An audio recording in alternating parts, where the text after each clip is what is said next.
Hello student, this is last lecture. आज हम लोग रिमेनिंग क्वेश्चन जो 4.4 के वो डिस्कस करते हैं। ठीक है, तो हमारा 4.4 का क्वेश्चन नंबर 3, 4, 5 बाकी है। ठीक है, तो क्वेश्चन नंबर 5 है जो आपका, वो पहले मैं आपको बताता हूँ, फिर हम लोग जो हार्ड क्वेश्चन वो पहले। ठीक है, देखो 5 क्वेश्चन क्या है। इस देखो ये इस पे आपको वो कॉन्सेप्ट यूज करना पड़ेगा, डी वाला। ठीक है, डी के जो कंडीशन है नेचर रूट्स, उससे उसके रिलेटेड है नेचर रूट्स वाले। तो एक बार मैं आपको बता देता हूँ पहले कंडीशन। तो D equal greater than zero पे रियल एंड डिस्टिंक्ट रूट थे। डी इक्वल टू जीरो पे equal root, real and equal. And D less than zero पे नो रियल रूट। ठीक है, तो ये कंडीशन पे हम लोग को करना है। तो देखते क्या है क्वेश्चन। फिफ्थ क्वेश्चन क्या है, is it possible to design a rectangular park, is it possible to design a rectangular park if the perimeter is 80 meter and the area is 400 meter square? If so, find its length and breadth. मतलब question ऐसा है कि क्या आप ऐसा एक rectangular park बना सकते हो जिस जिसका पेरीमीटर 80 मीटर हो और एरिया 400 मीटर स्क्वायर हो। तो देखो, रेक्टेंगल में दो ही डायमेंशन होते हैं, एक तो होता है लेंथ और दूसरा होता है ब्रेथ। ये राइट एंगल। तो आपको क्या करना है, let assume length and breadth, let us assume length and breadth be L L and B. ठीक है, हमने ये सपोज पहले लेंथ एल और ब्रेथ बी, ये तो नॉर्मली है। ठीक है, अब उसके बाद देखो पेरीमीटर, ये भी कुछ अलग कुछ नहीं, सेम है पर थोड़ा बता रहा हूँ। पेरीमीटर क्या है आपका, रेक्टेंगल का पेरीमीटर क्या होता है, 2 L+B इक्वल टू 80। तो L+B आपका 80/2 डेट इज 40 आ जाएगा। कोई डाउट? No doubt. तो B क्या होगा आपका, 40 माइनस एल हो जाएगा ना। ये L को आप इधर लोगे तो B 40 माइनस एल हो जाएगा। क्लियर यहाँ तक? B क्या है, 40 माइनस एल। अब इसकी कोई जरूरत नहीं है, तो B आएगा 40 माइनस एल। अब बताओ मुझे एरिया क्या होता है। एरिया हो, यहाँ पे तो 400 मीटर स्क्वायर दिया वैल्यू, तो फॉर्मूला क्या होता है, फॉर्मूला होता है L into B, length into breadth. तो लेंथ तो मैं लेंथ ही रखूंगा, लेकिन ब्रेथ की जगह मैं क्या रख सकता हूँ, 400 माइनस एल इक्वल टू 400। ठीक है, तो क्या 400 एल, सॉरी 40 है ना, 40 L, 40 L minus L square equal to 400. If I take this L square here and this 40 here, it will become L square minus 40L plus 400 equal to 0. ठीक है, ये equal to 0। Clear? मतलब आपका कुछ इस प्रकार का हो गया। अब ये क्या है, क्वाड्रेटिक इक्वेशन है, बट यहाँ पे वेरिएबल क्या एल है, मतलब जस्ट यू कैन एल के एक्स के पे एल और कुछ नहीं है, तो ये क्या हो जाएगा आपका, 1 होगा। वेरिएबल कुछ भी हो सकता है, ए बी सी के जेड तक कुछ, उसका कोई टेंशन नहीं, बस आपको स्टैंडर्ड फॉर्म होना चाहिए, x square plus b x plus c. और बी क्या है, -40, सी क्या है 400। अब क्वेश्चन में क्या बोला है कि ये सिचुएशन पॉसिबल है कि अगर हमारी डी की वैल्यू ग्रेटर देन जीरो या इक्वल टू जीरो आता है तो ये सिचुएशन पॉसिबल है। अगर लेस देन जीरो आता है तो सिचुएशन पॉसिबल नहीं। बस आपको यही डिटरमाइन करना है तीनों क्वेश्चन में। ठीक है, तो हम लोग यहाँ पे डी फाइंड करना है आपको, बेसिकली हर क्वेश्चन में आपको डी फाइंड करना है। अगर डी ग्रेटर या इक्वल टू जीरो आता है तो रूट फाइंड करने हैं, अगर नेगेटिव आता है तो लिख देना है सिचुएशन नॉट पॉसिबल। ठीक है, तो आप डी निकाल लो, तो डी होता है बी स्क्वायर माइनस 4ac। तो डी हो गया B square minus 4ac, B -40, ये कितना हो जाएगा 4a1 और ये 400, तो हो गया 1600 माइनस 1600 इक्वल टू जीरो, मतलब डी जीरो हो गया ना। तो डी जीरो आ गया, मतलब इक्वल रूट्स हो गए। क्या हो गए, equal roots. therefore situation is possible, वैसा पॉसिबल है, सिचुएशन पॉसिबल। ठीक है, it is possible to design, या डिजाइन इज पॉसिबल भी लिख सकते हो, design of rectangular is possible. अब डी डी जीरो मतलब इक्वल रूट्स होंगे। इक्वल रूट्स का मैंने एक फॉर्मूला बता दिया, याद करना आप प्रीवियस लेक्चर में। तो अगर इक्वल रूट्स है तो एक्स का क्या फॉर्मूला था, -b/2a। ये फॉर्मूला बताया था, -b/2a। तो इसमें आप डायरेक्ट यूज कर लो ना, बी कितना है -40, by 2 A1 minus same 40 by 2 1, cut करोगे तो 20 आएगा। तो आपका आंसर क्या है, लेंथ कितना है 20। अगर लेंथ 20 है तो ब्रेथ कितना हो जाएगा 40 माइनस लेंथ 20 है ना, तो ब्रेथ क्या आता है, breadth equal to 40 minus L था, तो यहाँ पे होगा 20। तो लेंथ भी 20 आ गया, ब्रेथ भी 20 आ गया। मतलब क्या है, what is the mean, length और ब्रेथ इक्वल है, मतलब वो तो स्क्वायर बन गया एक तरह का। ठीक है, क्लियर। तो ऐसे ही क्वेश्चन करना है। तो similarly you can solve by your own question number 3, वो भी रेक्टेंगल के बेस पर, तो वो आपको कर सकते हो। तो क्वेश्चन 3 इज योर होमवर्क। ठीक है, इसका ये 4.3 का क्वेश्चन 3 सेम कॉन्सेप्ट के ऊपर।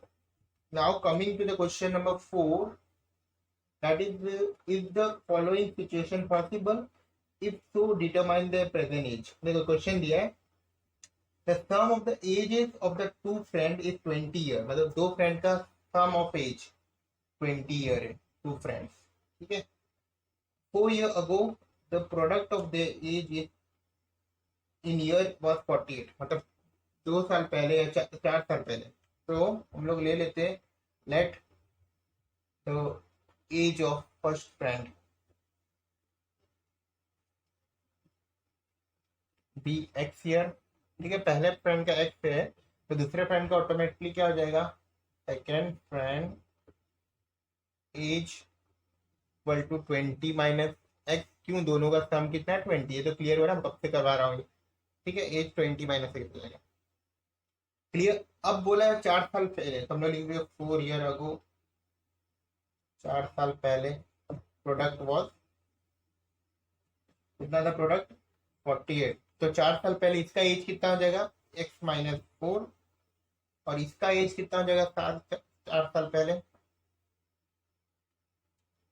20 माइनस एक्स माइनस 4। क्यों पता चला आपको, क्योंकि ये तो प्रेजेंट एज है ना उसका, उसमें 4 माइनस करना है, ये फर्स्ट का प्रेजेंट है उसमें 4 माइनस करना है, तो आपको एक्स माइनस 4 और ये हो गया 20 minus 16 minus X equal to 48। Clear. अब इसको सॉल्व कर दो, यू विल गेट द एक क्वाड्रेटिक इक्वेशन मिल जाएगा आपको, will get one quadratic equation. तो ये कितना मिलेगा 16x, जब लिखो तो सिंप्लीफाई करके लिखते हैं, सबको समझ में आना चाहिए। तो x 60 minus x minus 4, 16 minus X equal to 48।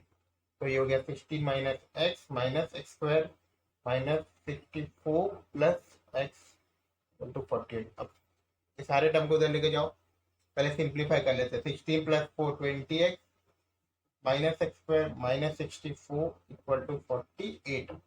इधर ले आएगा तो ये 0, 48 है, तो ये एक्स स्क्वायर इधर आ जाएगा एक्स स्क्वायर 20 माइनस 20, और ये प्लस 48 है, और ये माइनस प्लस 64। आपका कितना बच जाएगा 0 equal to X square minus 20x, ये कितना होगा 100 और 12 112 102 है, तो 20x और 102 है। अब आपको क्या करना है, बताना ये सिचुएशन पॉसिबल है कि नहीं, मतलब वो टी की वैल्यू फाइंड करनी बेसिकली। आप ए लिख लो, बी लिख लो, बी कितना है -20, सी लिख दो, सी 1112। क्लियर। अब डी निकालो, find the value of D. तो डी क्या होगा, डी होगा B square minus 4ac। B कितना है 20, ये 4 इंटू 1 इंटू 1 112, सी और ए बी सी की वैल्यू। तो 20 का स्क्वायर 400, इसका 448। तो डी कितना मिल गया माइनस 48, मतलब less than negative, less than 0, मतलब situation is not possible. Therefore this situation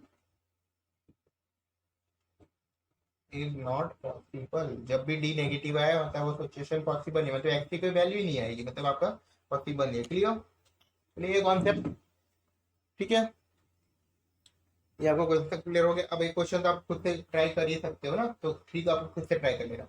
अभी इसके बाद मैं एक एग्जांपल करवा रहा हूँ आपको, वो ध्यान दो। एक्सरसाइज सारे क्वेश्चन हो गए, कुछ मैं होमवर्क में दे 2-3 क्वेश्चन बाकी मैंने करवा दिए। अब मैं आपको एक इंपॉर्टेंट एग्जांपल करवा रहा हूँ। एग्जांपल है एग्जांपल 15, ठीक है। ये बुक में एग्जांपल दिया है, एग्जांपल 15 इंपॉर्टेंट एग्जांपल है, इसलिए मैं तो मुझे करवा देता हूँ। देखो example number 15 we are doing now. This is last question of this chapter. क्या है? A motor boat whose speed in steel is 18 kilometer per hour in still water, which takes 1 hour more to go for 24 kilometer upstream than to return downstream to the same to the spot. Find the speed of the stream. मतलब एक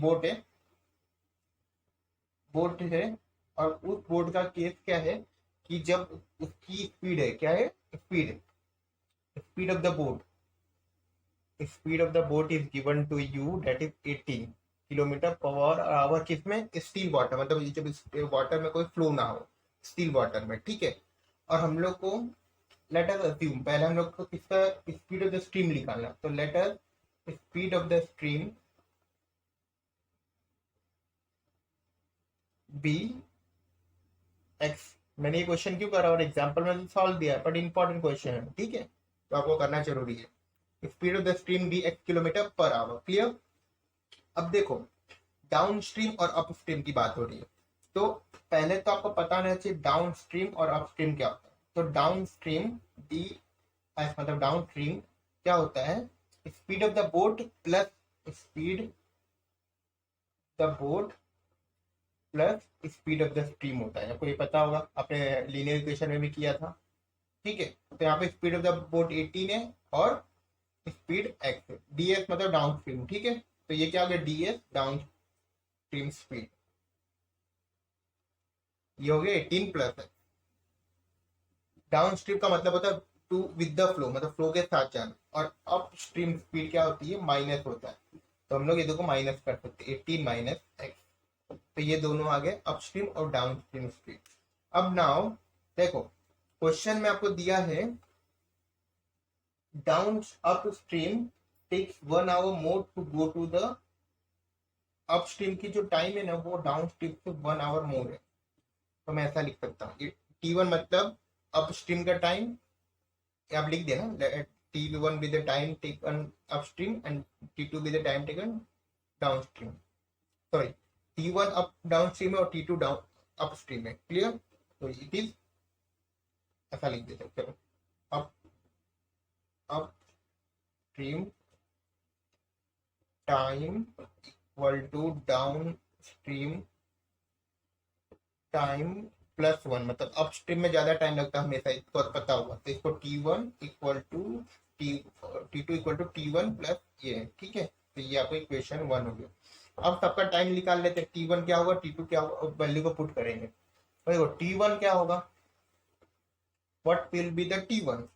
तो T1 होगा आपका इस distance by time, तो distance पे 24 दिया है, स्पीड कितना है 18 minus plus x down stream के लिए, और अप स्ट्रीम मतलब डिस्टेंस 24 ही रहने वाला, लेकिन स्पीड क्या होगा 18 माइनस एक्स, क्लियर। अब ये दोनों की वैल्यू इसमें पुट कर दो आप, तो 24 18 minus x 24 18 plus x plus 1, clear. आपके बुक में डायरेक्ट ये सब दिया है, कुछ ऐसा एक्सप्लेनेशन नहीं किया था, इसलिए मैंने करवाया।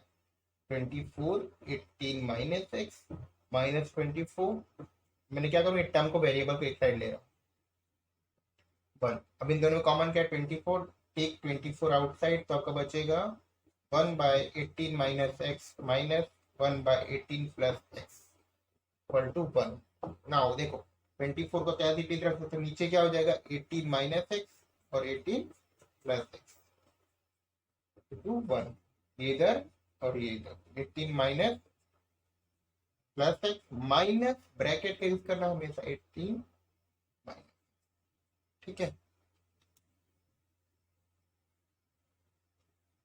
तो आपका क्या बचेगा 24, ये आपका हो गया, देखो ये 18 minus x minus 18 plus x है minus 18 plus x divide by नीचे क्या होगा 8 a minus b a plus b, तो 18 का square minus x to 1, x x तो नहीं कटेगा, सॉरी 18 18 कट जाएगा, तो 24 और ये 2x हो जाएगा इंटू 2x और ये इधर मल्टीप्लाई कर दो 15 square minus X square. Clear? क्या किया मैंने 18 18 काट दिया, एक्स एक्स को प्लस करके 2x हो गया 24 और इधर क्रॉस मल्टीप्लाई कर दिया तो आपका हो गया 48x, ये हो गया 324 माइनस एक्स स्क्वायर, तो ये इधर ले लो तो x square minus plus 48x minus 324 equal to 0। अब आपके बुक में क्वाड्रेटिक फॉर्मूला से सॉल्व किया, लेकिन मैं फैक्टराइजेशन सॉल्व करूंगा।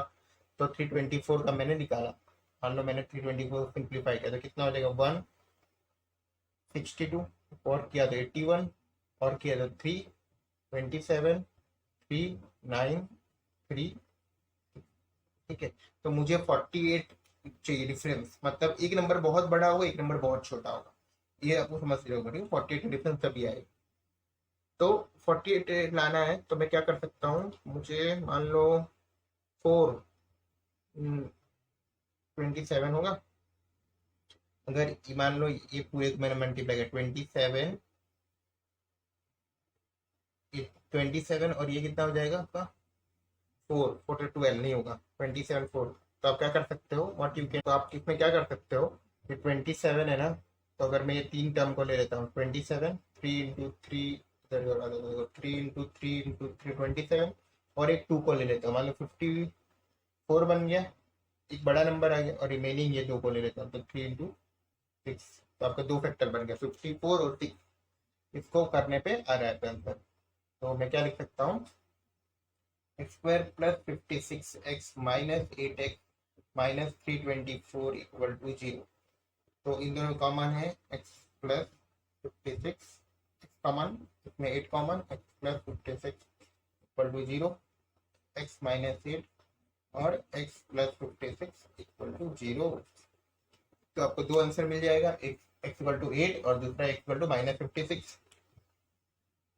8 x प्लस 56 इक्वल टू 0, तो x equal to 8 one answer और x इक्वल टू माइनस 15। ठीक है, तो ये आंसर आपका राइट होगा, नेगेटिव स्पीड नहीं हो सकता है। तो स्पीड ऑफ द स्ट्रीम कितना हो गया 8 kilometre per our. with this question we have completed this chapter. Now you can practice all the exercise. ठीक है, अगर कोई डाउट हो तो मुझे पूछ सकते हो, you can ask me. Okay, आज का आपको कौन सा क्वेश्चन करना है 4.4 का थर्ड वन। ठीक है, ओके।